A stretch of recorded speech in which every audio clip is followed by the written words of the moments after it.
ఇప్పుడిక్కడ ఖాళీగా ఉంది. ఖాళీ ఉన్న ప్లేస్లో ఏమైంది?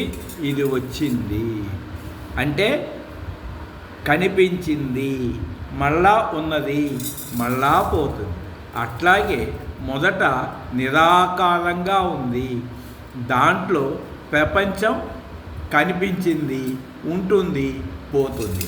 ఉదాహరణకి ఈ గ్లాస్ ఎవరికన్నా కావాలి అన్నారు, తీసుకోమన్నాను. ఇప్పుడు నాకు ఆలోచన పోయింది, మీకు అది ఆలోచనగా ఏర్పడింది. అట్లాగే ఇంకొక వ్యక్తి వచ్చారు, ఈ ప్రపంచం మొత్తం నాకు కావాలన్నారు, ఓకే తీసుకోమన్నాను. అతను కూడా ప్రపంచం మొత్తం నాదనే తలపు వేసుకున్నాడు. నా చెమ్మనే తలపు నాకు పోయింది, నాకు ప్రపంచం అనే తలపు పోయింది.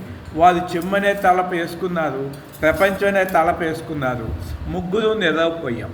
గాఢ నిద్రలో 3 దేహాలు చచ్చిపోయాయి, తలపులు తీసుకుపోయారు వాళ్ళు.